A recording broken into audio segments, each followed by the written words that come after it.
Well, let's see if this is working. Do a quick audio test.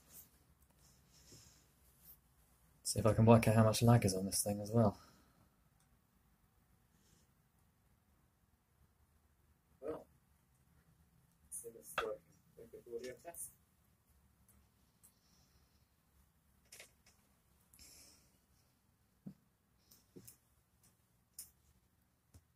And it seems someone has liked this before I've even started doing anything, so that's a good start. Not sure what you're letting yourself in for here.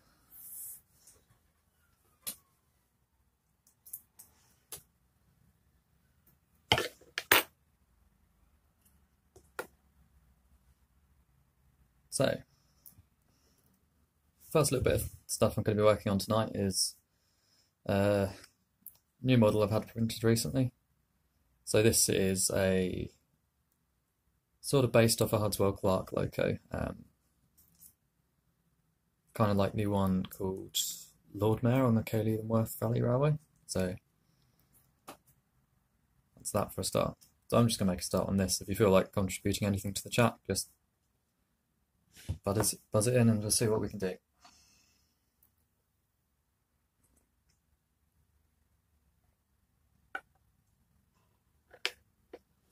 So this is how the print comes in its raw form. Let's see if we can give you a look at the sort of surface finish on this.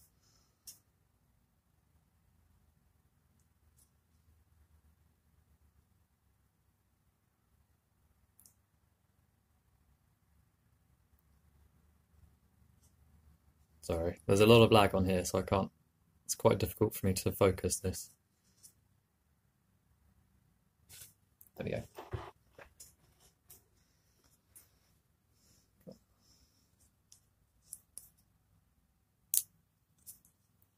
So my preferred method of removing these support materials is sort of by hand if possible, because you've got a nice bit of control over that if you do it manually. Alternatively, just a pair of small pliers and do it that way. This is particularly useful for sort of tricky sections like down here. Get pliers in, give it a little bit of a twist, and the supports snap off quite cleanly, which is always nice. And I sort of start from the top and work my way down to the sort of more core, heavier supports underneath. And taking stuff off and getting it out of the way just makes it much easier to use.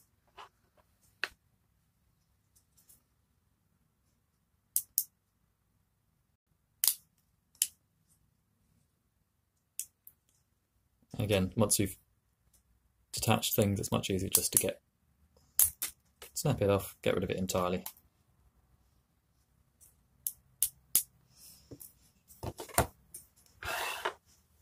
And I've forgotten I need something to catch the bits in.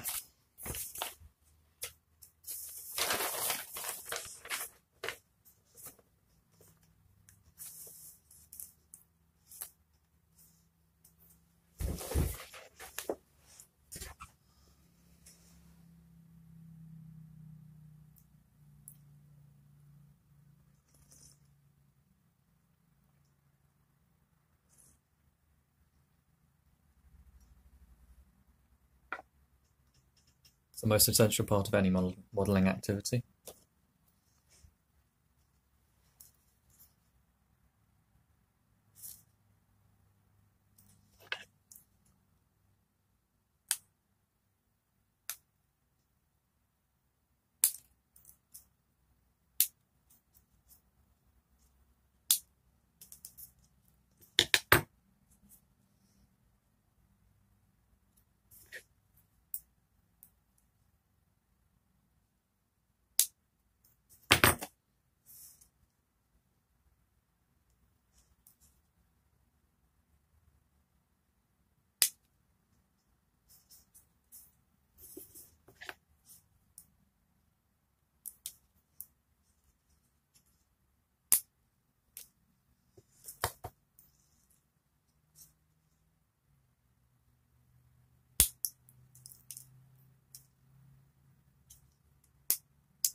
So you can hopefully see how the locomotive is starting to emerge from the support material. I'll clean up all this sort of stuff up here later on. Just want to get the main shape done for now.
So you might be able to see here, I'm having a bit of trouble getting rid of this bit of support material here. It's quite thick. The printer has put quite a lot of the supports quite close together, so probably going to have to employ a slightly different method of getting that off, but I'll come back to that in a bit.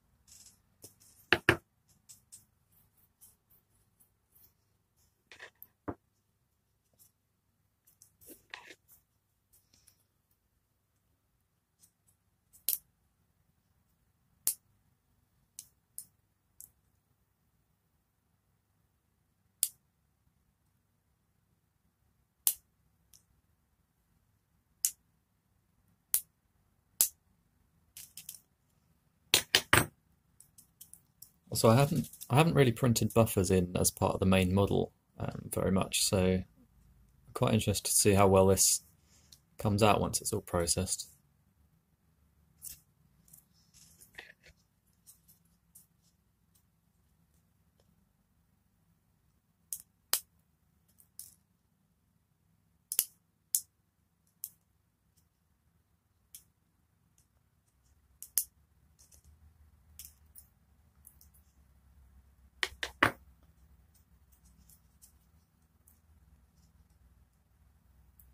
By the way, if you're watching this video back later on, just looking for a method of how to do this, there is a fast forward button somewhere in the bottom corner, so you don't have to skip through all the boring bits. There you go. So that's starting to look a bit nicer now we've got rid of all that support material around the front.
It's bits like this here where there's some quite thick support material and you need a little bit more force than your fingers. That's where the pliers sort of come into their own. So just put it in there and give it a bit of a twist and you should hear it come off. Like that. There you go. Got the bit of stuff there.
you can see around here as well, once I've sort of taken the tops of the support material off, it's quite useful just to build a little gap around there so you can get rid of a whole section, and it makes your access to the rest of it much easier, which is always nice. Oh, hello Mr. Knight. Do you not get a notification? YouTube works in mysterious ways.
It's another useful method, particularly on these areas where you're not particularly bothered about detail.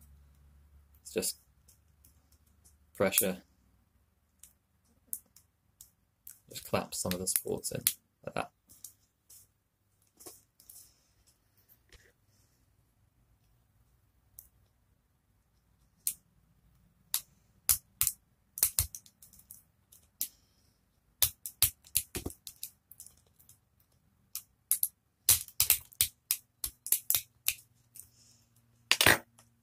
Evening Killian, good to have you over.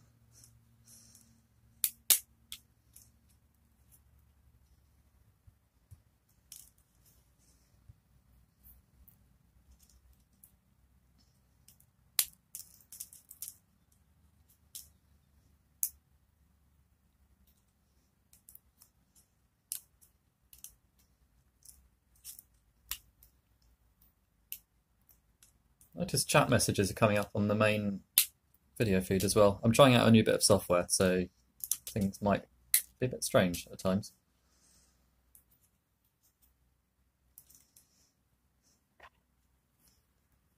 Yeah, you can see how I'm sort of clearing as much of this material out as I can. It should give me a nice bit of access into the middle there.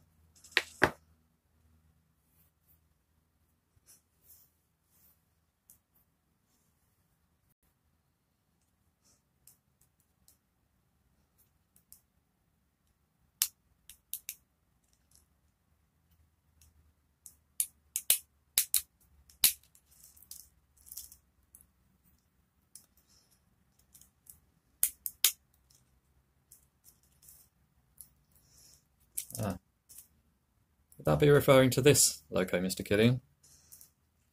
Going to do some work on that in a bit, once I've got this going.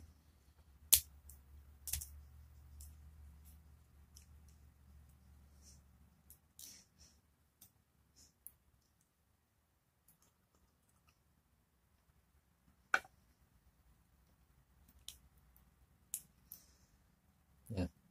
The idea is that this will be running in about 10-15 minutes. We'll see. As I might have said earlier, last time I did one of these I had a loco running in 36 minutes, so we'll see if I can beat that record.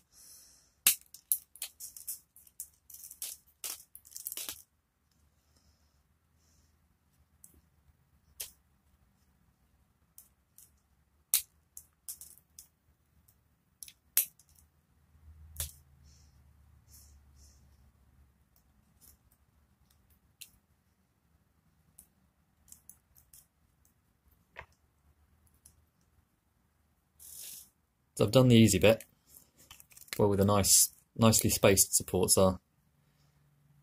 Now I've got to tackle this lot down here. We'll try and start in the middle and work around.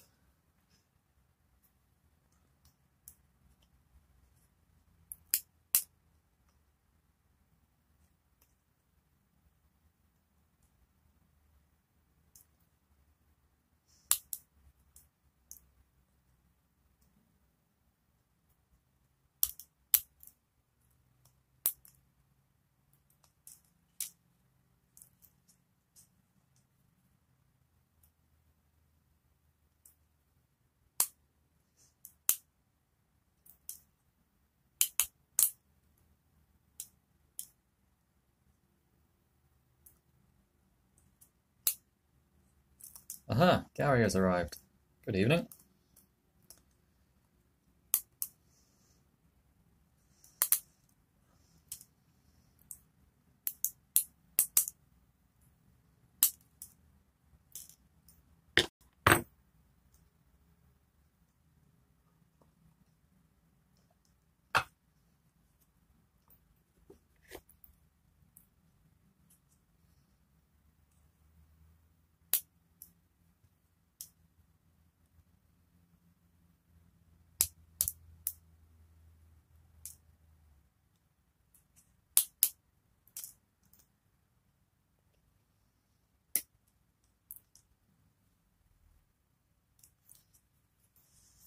The other trick I forgot to employ was putting sheet of paper over my tea so I don't get bits of resin in it.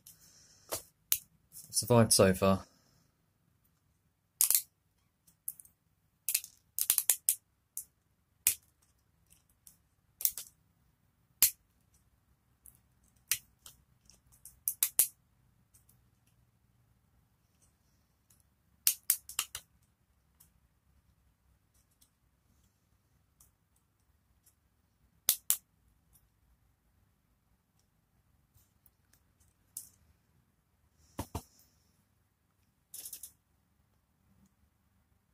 If your printer doesn't entirely understand what you're trying to achieve here, they can sometimes build support networks like this. It's a very difficult thing to try and pull apart, but I'm getting there slowly.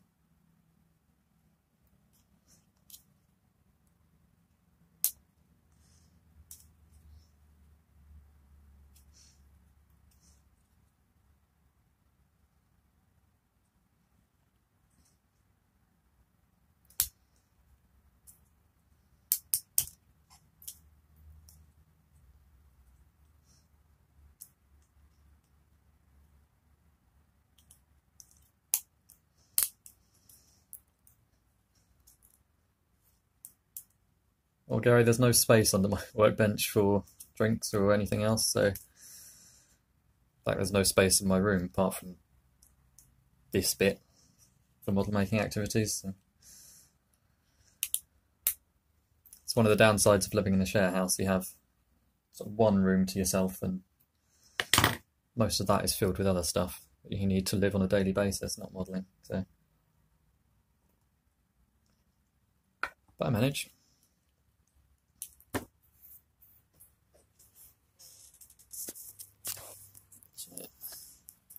Take you over to have a look at the state of the workbench at the moment. So this bit comes out every time I want to work on something and I work on it here. And then a couple of other bits and pieces and tools. That's the box of projects on the go, various other bits and pieces. More tools and paint, which usually means I can't find the things I'm looking for, but there you go. Try and balance this precariously back where it was.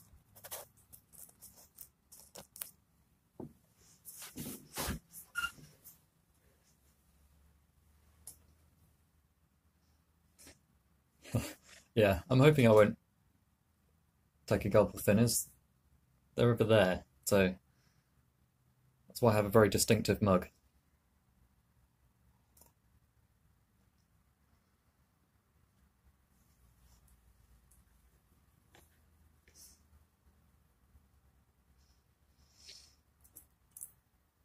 Um, M and SWJR locos.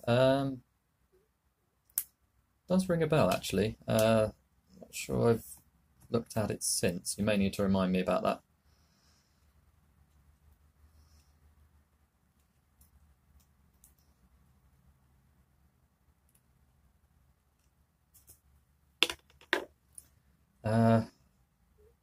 I'd finished the R1.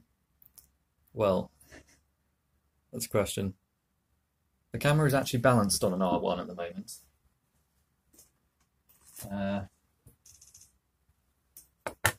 There's another one.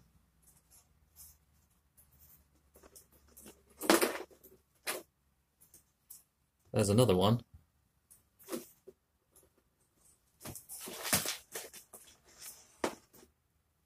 There's another one, and chassis. And I'm afraid that one's just a plain old R-Class. I may have a few too many of these things. Leave that one out.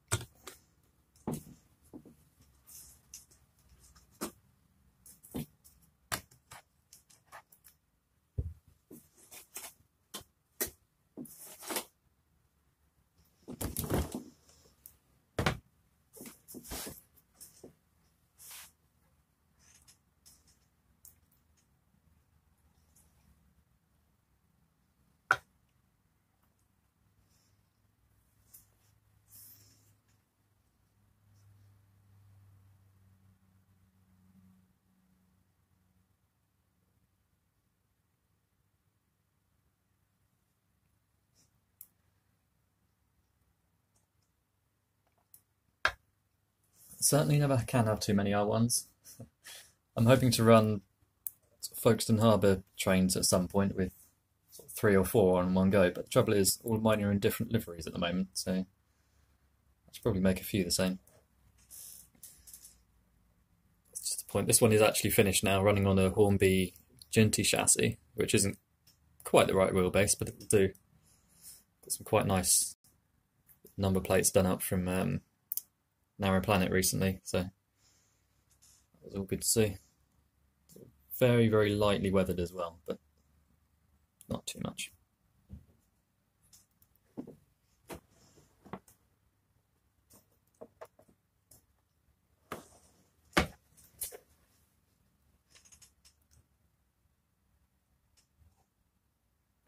I think you're all distracting me from getting this loco running in record time. Let's get back to it.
I don't know if you can see all the bits flying out at me. The sheet of paper is earning its living tonight.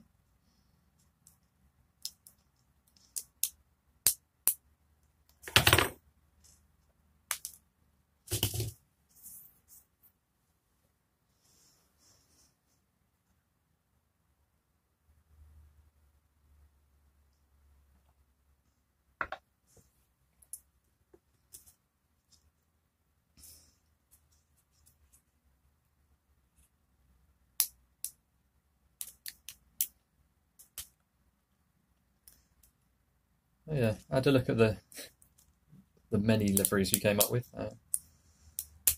Quite quite like the grey one, kind of SECR style, but obviously in grey.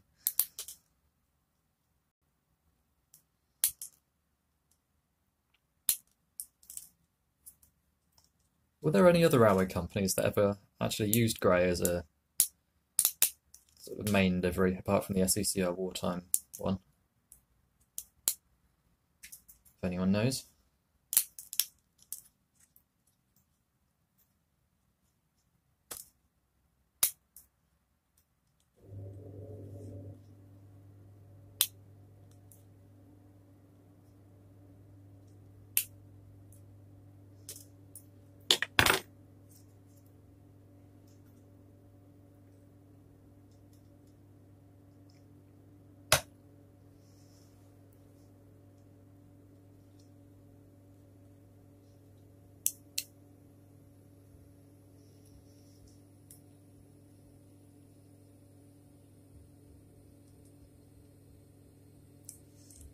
GER used grey. Okay, I might have to look that one up.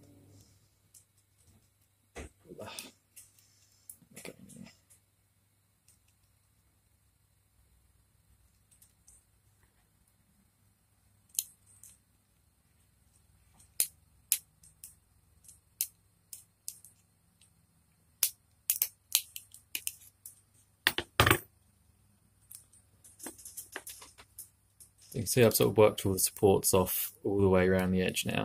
Got a nice bit of clear space under there. Managed to get through that really thick section there and under here. So I'm going to try and sort of go in with the pliers and twist some of this stuff out under here, and then we should be able to get the body off and do some of the finer work on it. Not looking forward to that one.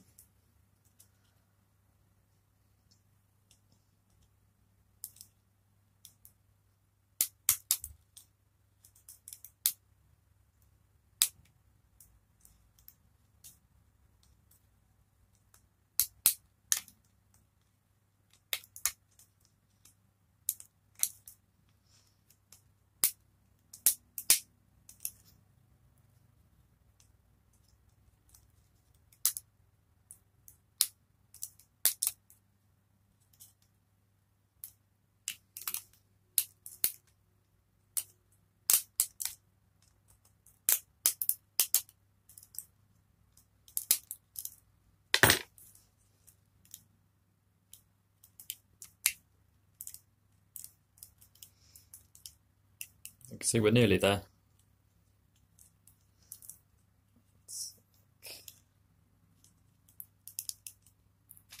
And just by sort of wiggling it around like that, you can figure out where it's pivoting and where the supports are that are left. So got some left in the middle here.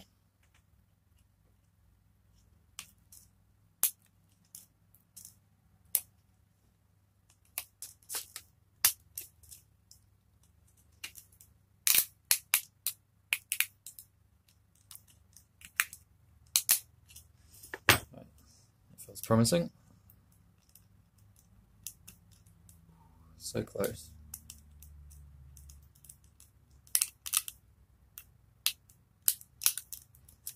Break the last few off, and there we go.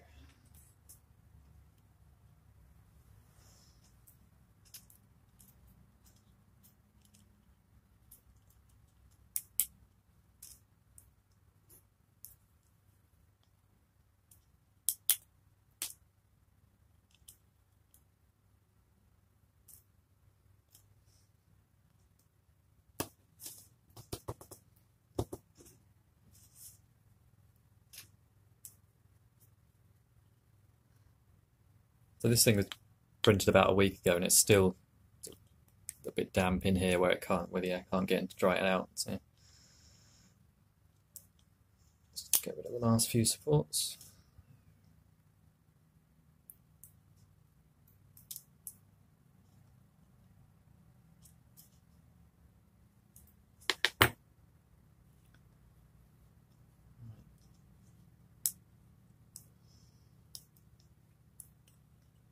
There we go. Let's have a little look at it then.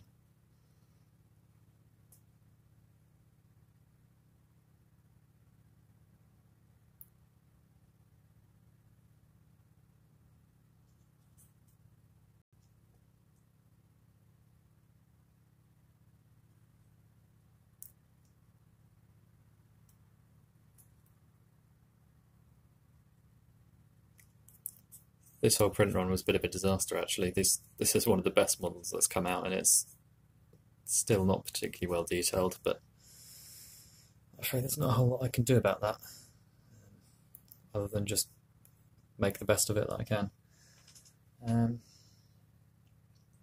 Who am I using for prints? Well, given this, currently no one. I think I've finally had enough of 3D hubs. They're getting more expensive all the time. In this particular run, the printer I was using just wasn't very good at getting the supports right and getting the geometry right. So up here, this is another model that was printed at the same time. If you look at the front, it looks like it might have come out okay. And then you sort of turn it around and you've got this and you've got all of this, and it's essentially unusable. I don't know if you can see it in this light as well, but the print surface on here is pretty terrible.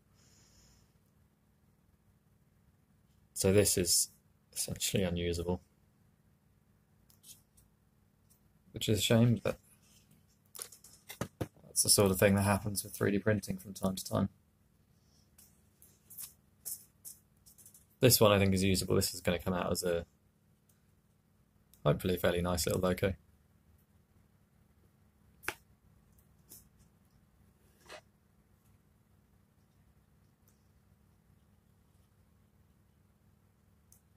Right.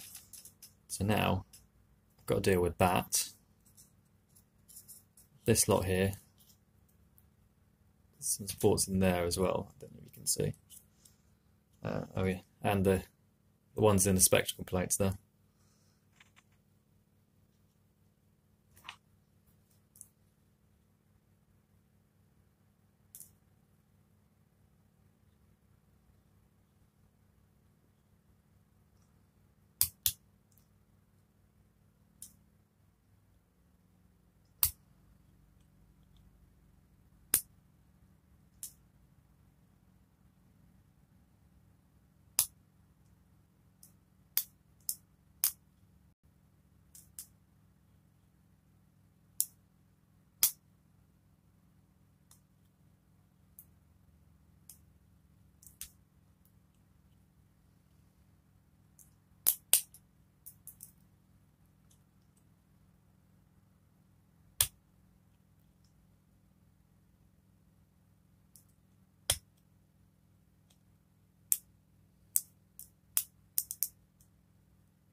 See a few bits along here that aren't very tidy, but we'll neaten those up afterwards. I'm just concerned about getting rid of the main bits of support at the moment.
I might have to resort to slightly more extreme means to get rid of these supports.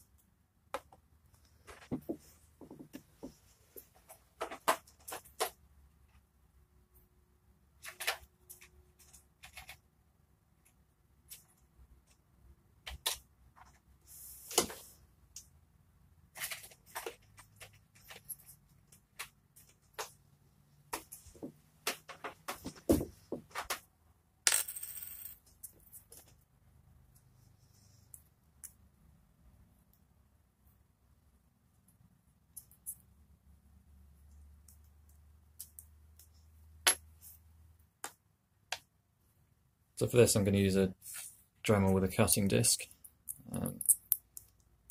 It's not very nice, I try and avoid this if at all possible, but there's no way I'm going to get anything else in there. And this support is too thick, far too thick really, it's thicker than the chimney itself. So if I try and snap that off, it's going to snap the chimney, not the support. So I need to cut it off rather than try and snap it.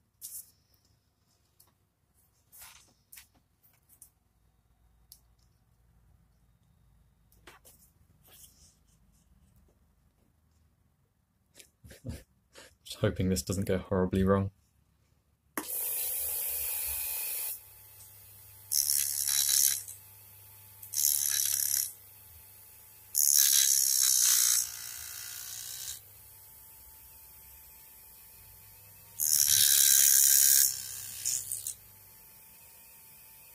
Okay.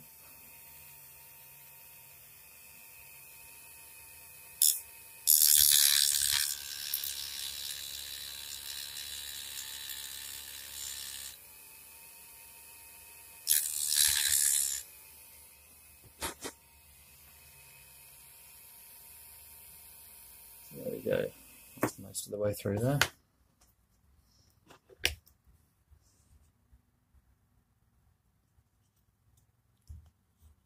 So that'll go now.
So has anyone else got any projects on the go at the moment?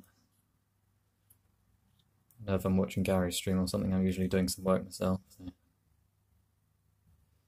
just know what people are working on.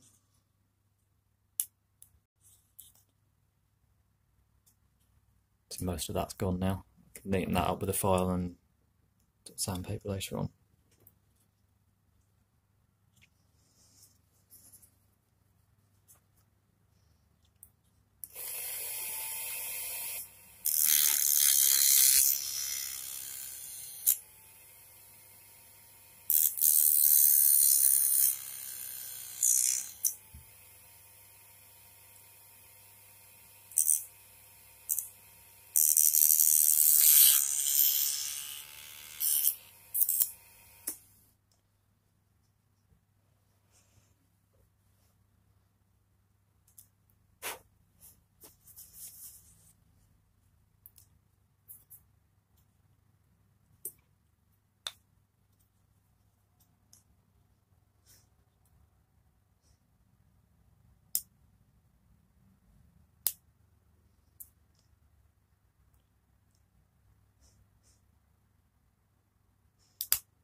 Good to know it's not just me on this 3D printing lark.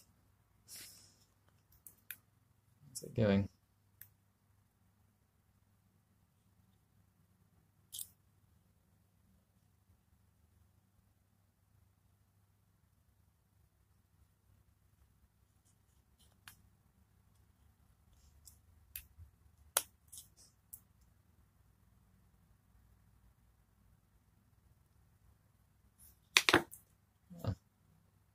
Don't you confine yourself to just modelling on stream, Gary? Sure, you can have some keep some projects for yourself.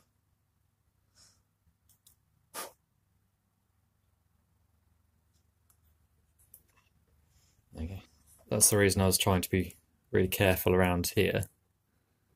There's a tiny little regulator handle sticking up there, which I was hoping not to damage, and also the brake handle thingy support that I can't remember the name for at the moment.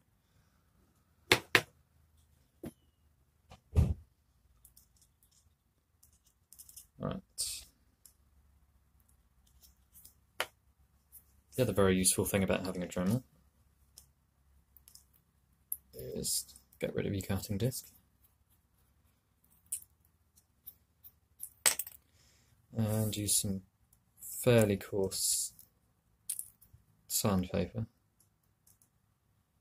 just to get rid of all the sort of excess bits and pieces. So I don't know how well you can see that, but there's a whole load of lines under here. These bigger sections here, there's a load there as well. Not too bad on this side actually. That's just, and all these bits in here, so I'm just going to buzz those off.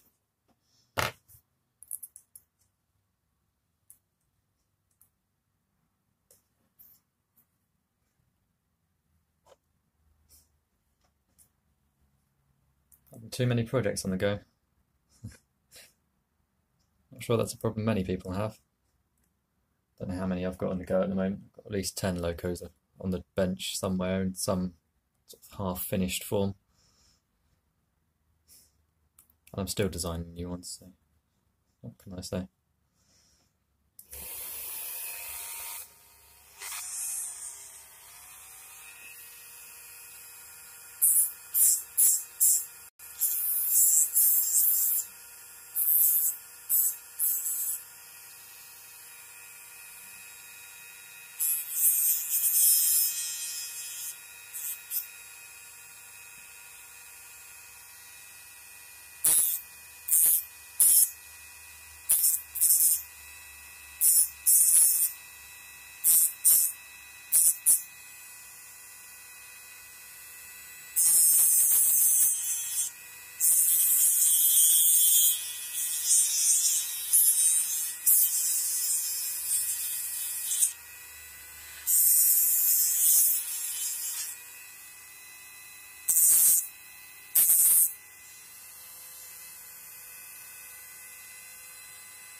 Well, speaking of things held on with blue tack, Gary,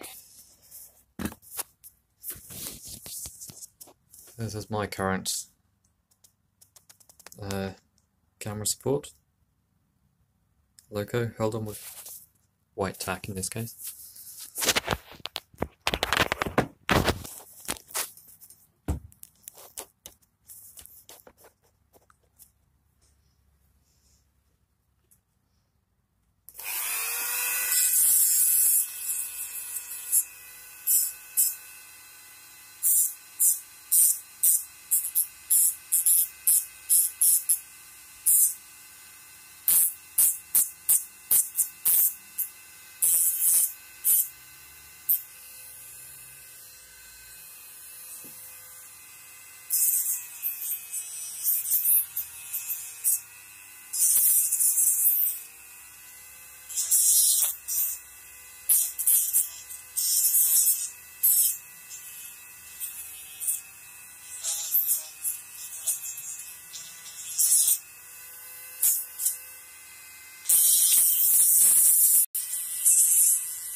You see, it's a bit dusty now, but under here, it's much cleaner now, so hopefully nothing will catch on anything when I try and put the chassis in.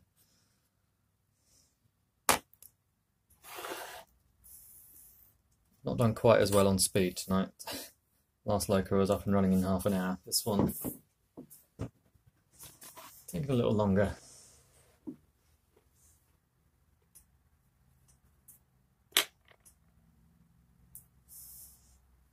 That's a good point, Gibbo. Why are you listening to me? Just build something alongside. Have me on as a distraction in the background. That's what I usually do. Most of my modelling sessions I'm usually watching TV, but occasionally I'm watching other live streams and so on. So.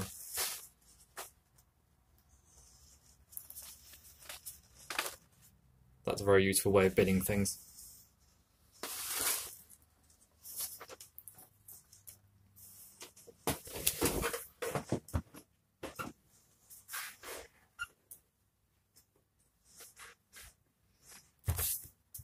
Right.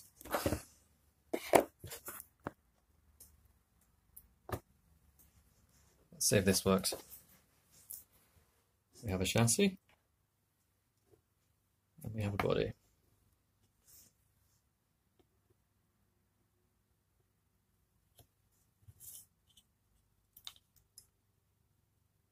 It's a little bit tight around the motor at the front there. I'm just going to ease those bits out a little bit.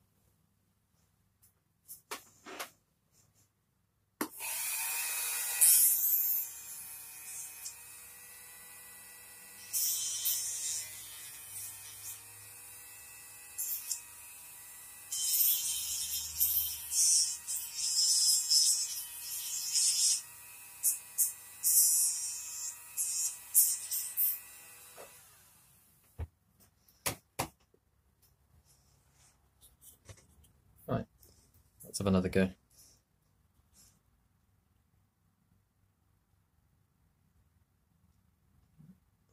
Quite.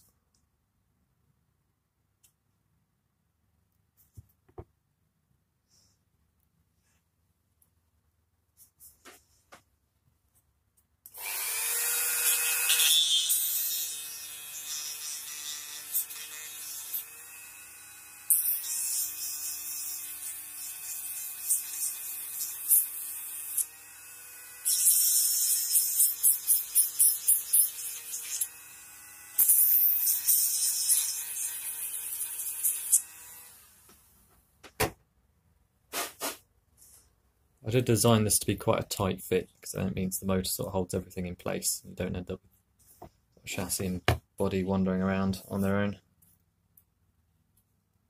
Now, just drop it nicely, which it doesn't want to.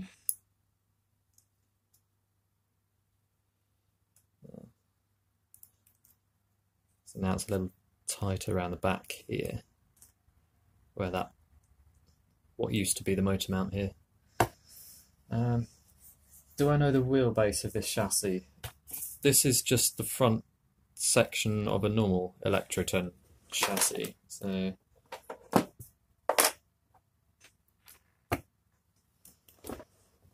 that's all I've done here. Just take the plate off the bottom, take the rear wheel set out, shorten the conwads and just chop down there. And put a smaller motor on the other way around, so I don't have to.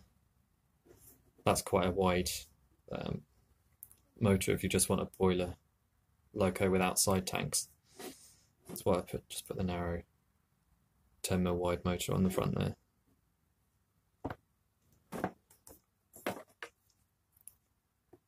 Incidentally, that's the locomotive from the last live stream, if anyone remembers that.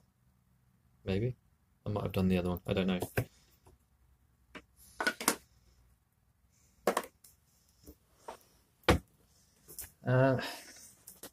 Yes, the wheelbase, I was supposed to be answering that. Let's find out.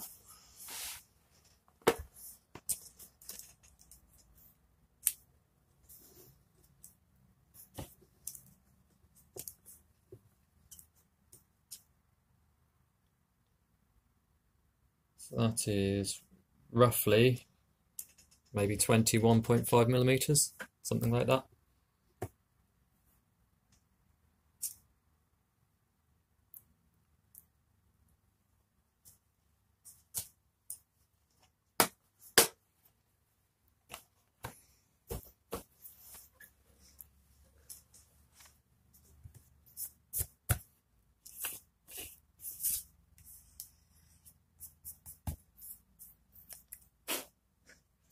Unfortunately, I'm not wearing a particulate filter mask. I'm making sure all the stuff is going away from me. The thing rotates in that direction, so it's made my laptop very dusty, not me, thankfully.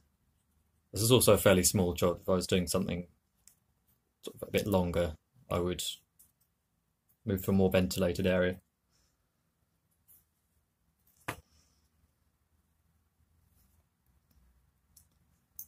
What was I doing? That bit.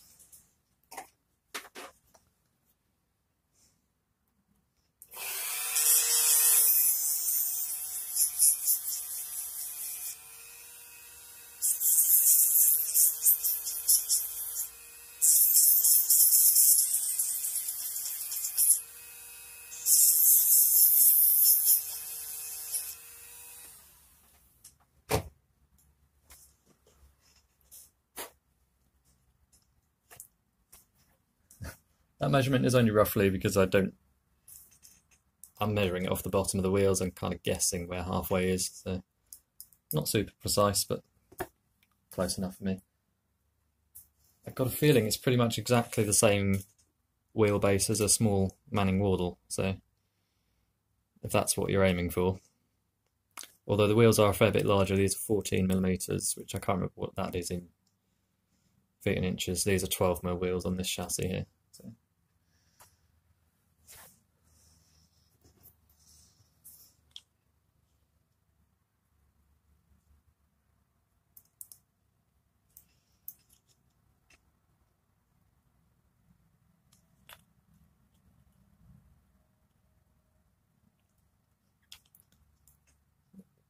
There we go.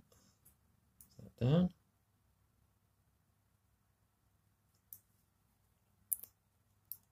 Wants a fraction more.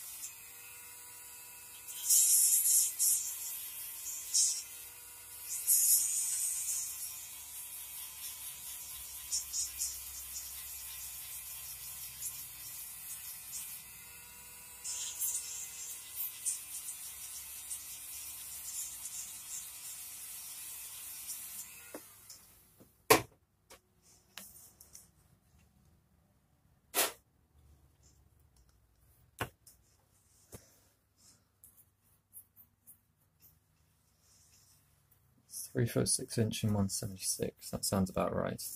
I think that means 12 millimeters is minus, I don't know, I can't do that maths in my head.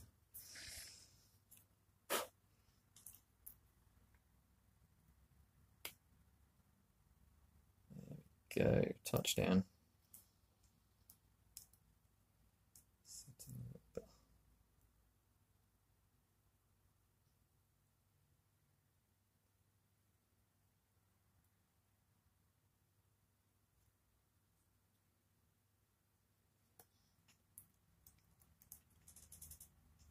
And there we go.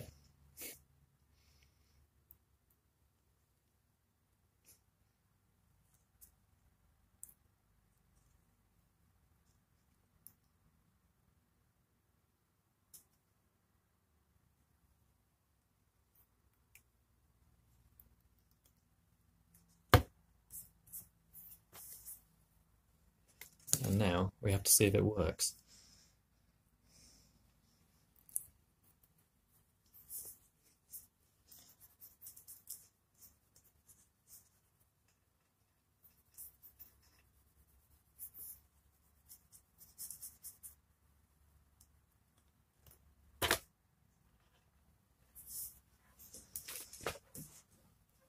Yeah, I was going to say I have 20mm wheels on one of my R1s for sort of 5'2" drivers on that, so I'm hoping that's about right.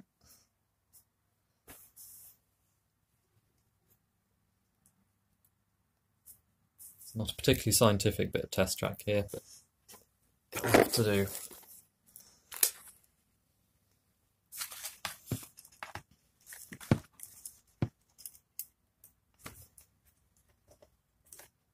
This part of it's not ideal either.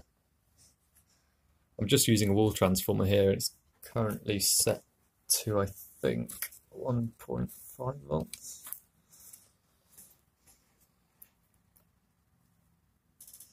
Let's have a go and see what happens. Oh, we've got live.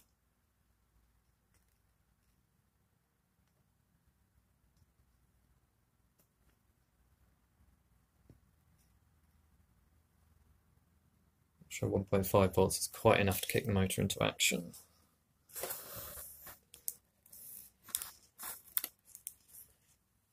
Let's put it up to 3.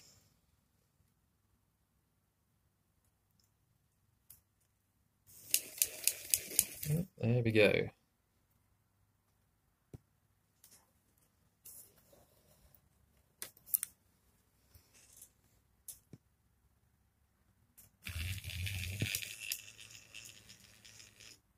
There we go.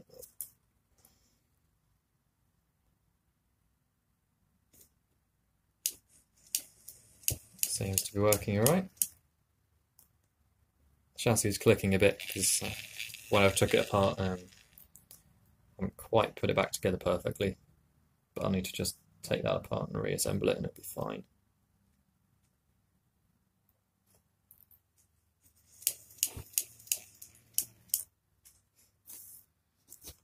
So I can put that on a bit of an angle.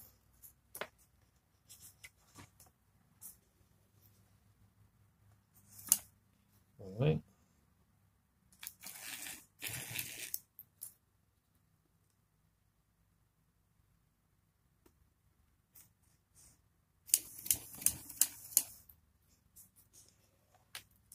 And there you go.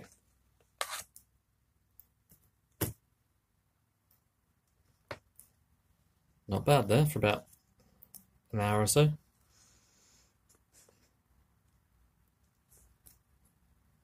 So when I keep working on this model later on, I'm just going to take a few more of these bits off here. You can see there's little nubs and a few lines there from printing and so on, and just improve the surface. But that's largely sort of most of the support work done there.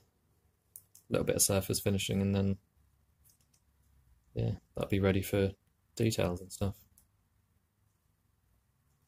Quite pleased with that.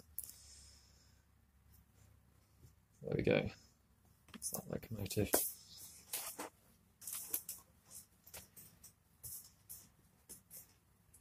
So something else that may potentially be of interest, I've been working on recently.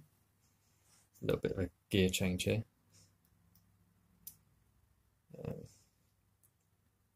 So a while ago I bought, I can't remember who sold these, but it's basically the Oxford diecast 90 Land Rover. And after about 7 or 8 iterations and so, I finally found a chassis that I think works for it.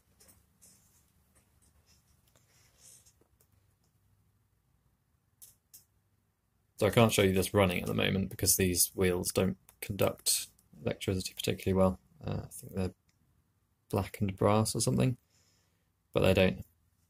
Either way, the electricity isn't reaching from the rails to the motor, so I can't show you that running under its own power, but let's see if I can get this working.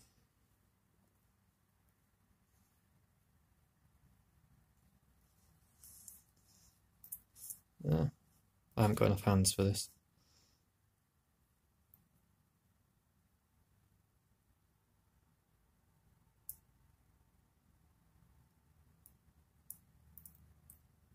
Going to play? No. There we go. Got it working for a second there. There we go.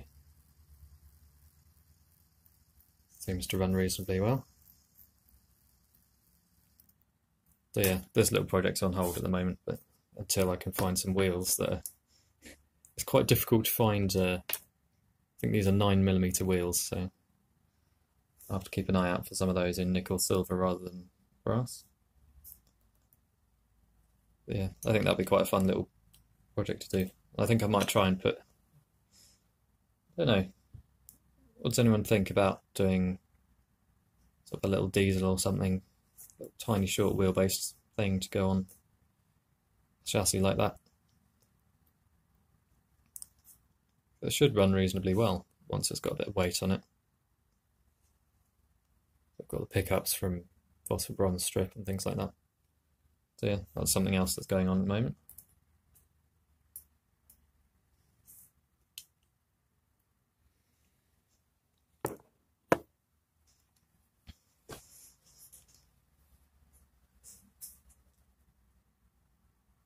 Of course, some of you might have seen this on the, not blog, on my workbench thread recently, but so the first finished loco from my new, what do you call it, sort of freelance style. So my colour scheme is this red underframe, sort of SCCR inspired with blue, so that's the sort of Nielsen single tank in that livery.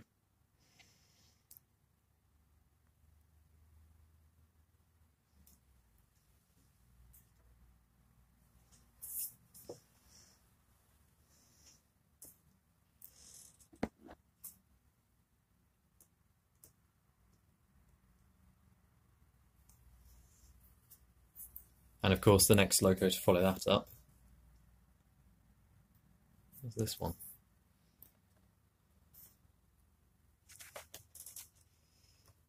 I don't know if this is currently working.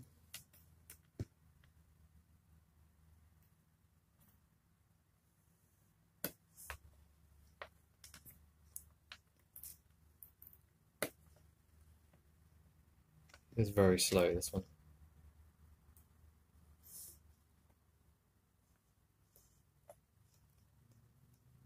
When it wants to run.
Needs a little more adjustment at the back to fit the nubs in properly.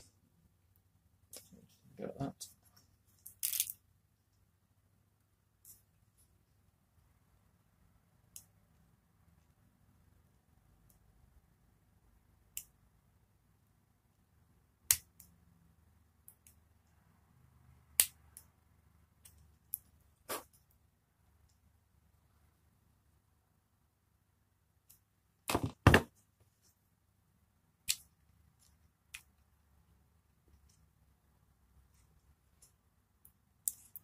You see how I've designed this chassis to fit together, but there's a couple of little locating tabs on there that just slot under the back.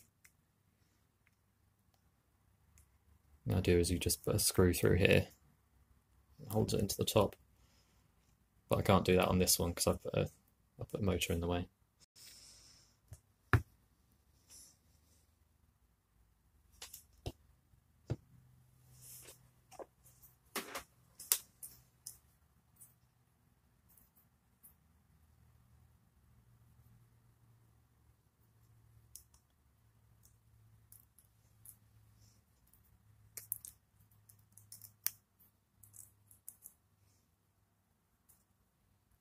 The other trick you can do with a bit of Dremel sandpaper is put it in the wrong way up and sand sort of backwards, if that makes sense. So that's useful for getting into little gaps like that and pulling upwards.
Right, let's see if it should run nicely now.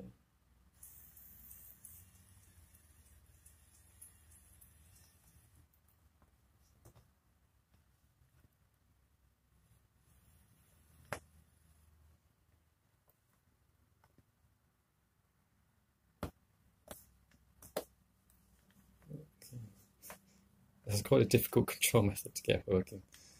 Again.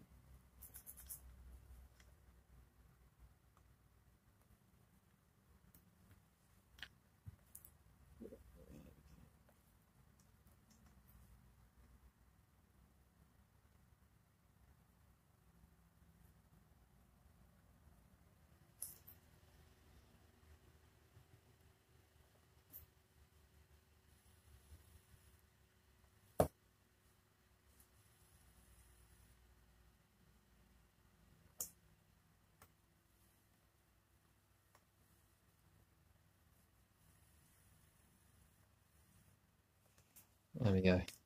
It runs eventually. I think I need to clean the wheels a little bit as well.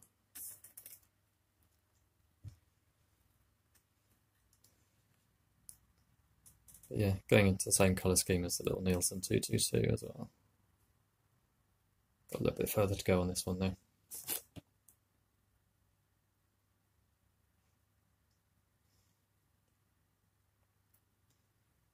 Yeah.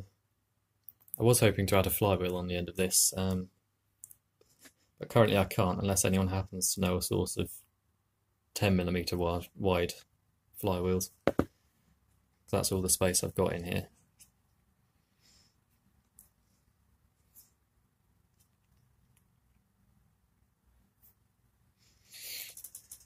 Yeah, the main thing to finish off for this loco is the cab. So I've got a sort of brake lever thing I'm making up at the moment to go in there, and a reverser as well. See that. So these are all things I'm adding to the CAD model sort of later on, but I forgot to do on my own one, which is why my own is a sort of prototype version.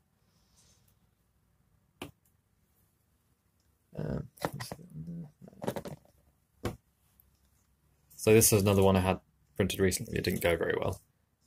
But you can see I've seen on the newer one, I've added sort of a couple of bits and pieces that aren't on the original. So I do try and update stuff once I've built it. And eventually, if I get a supplier sorted, I can start printing these for people again, which would be nice. It's a shame to do all the CAD work and then not be able to share it with anyone.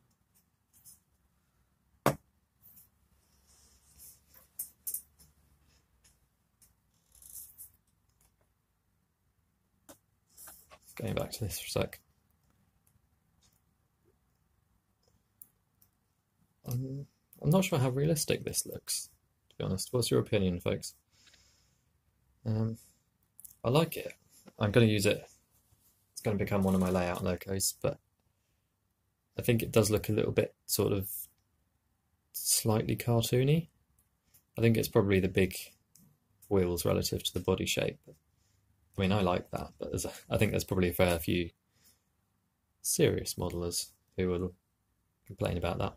But I will. My layout, I can do what I want, right? If I drop that off there. So the other alternative to that is one of these. So this is the chassis I did for my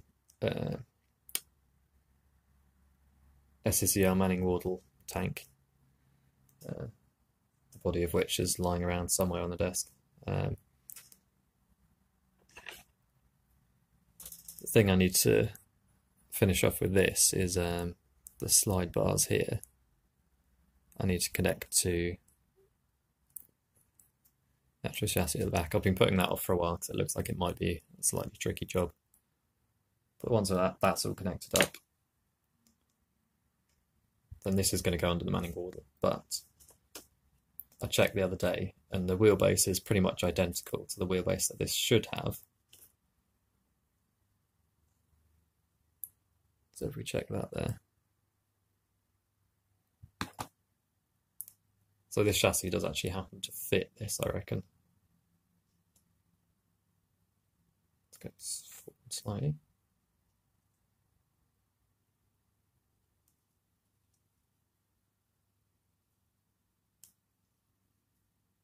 There we go. It's a little bit tight, but I reckon that'll fit quite nicely.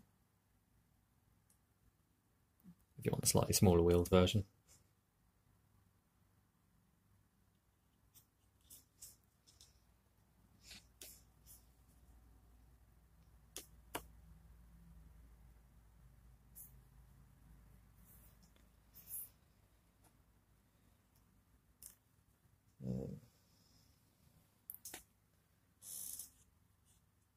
Yeah, well, these like the sort of main body of the loco on top is sort of taken from what I can work out from photos of what was it called? Lord Mayor on the Keighley and Worth Valley Railway.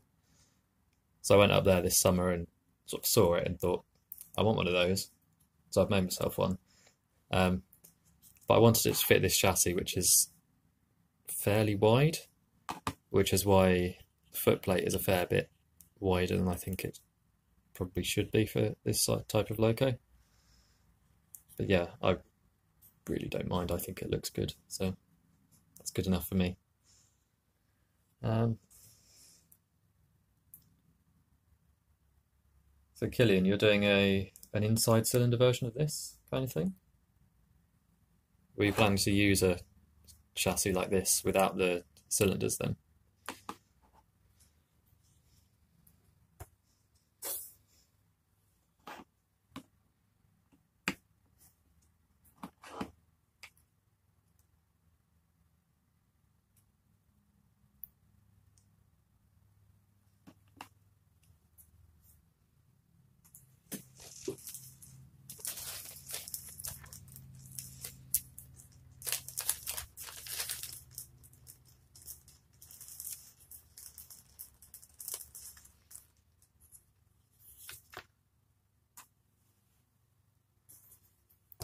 Managed to dig out the Manning Wardle.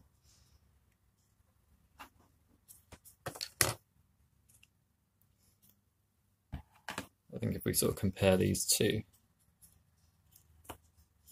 this one I think is fairly accurate to a Manning Wardle standard F class, maybe with a different cab to usual.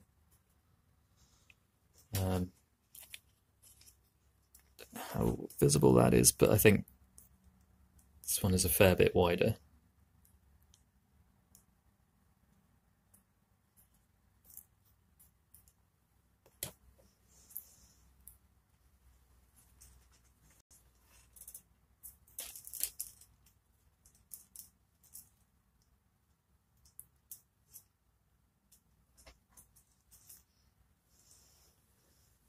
Yeah, if it's on the same chassis without the cylinders, that's a fairly easy thing to do, really.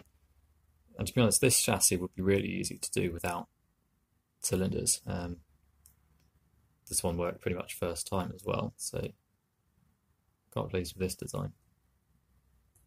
Yeah, this is the first time I've ever tried 3D printing my own chassis with cylinders in place, so all the rest of it is just made up with brass rod.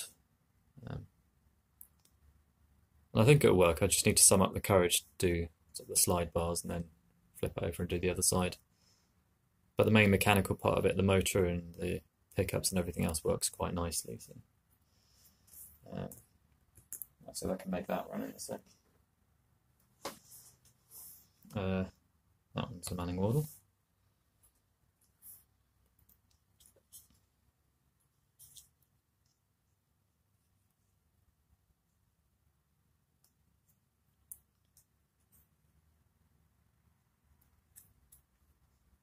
Yeah, I'd appreciate a photo of that if you can, Killian. I haven't seen very many sort of small locos like this without outside cylinders, so that'd be quite interesting to have a look at.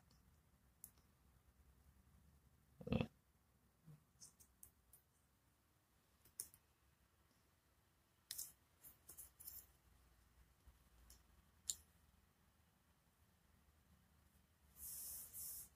Let's see if this one will run.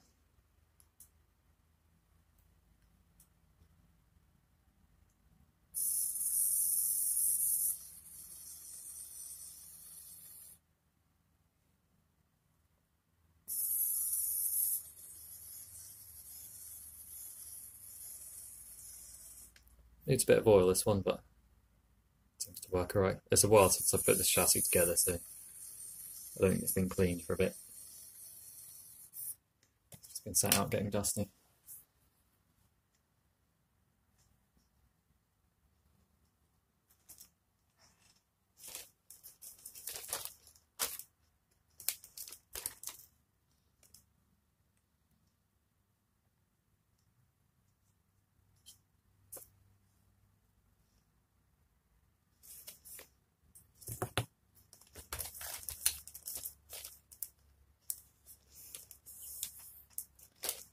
Right, I think I'm going to call this stream to an end here. I've run out of practical things to get on with, so I was hoping to get onto a bit of painting for this. Loco, paint some of the extra bits, but not quite got around to it tonight. It's alright, we'll do it another time. Yeah, it's fun doing a sort of loco like this because you get a long way in a sort of very short amount of time, so it's sometimes I find sort of a few modelling tasks you end up doing one very similar thing for quite a while and it gets a bit frustrating. So I like doing stuff like this, and it sort of comes together very quickly and works surprisingly well. So I'm glad it did work. That would be a bit embarrassing if it hadn't. But yeah, thanks for tuning in, guys. I'll call this to an end, so have a good night and happy modelling.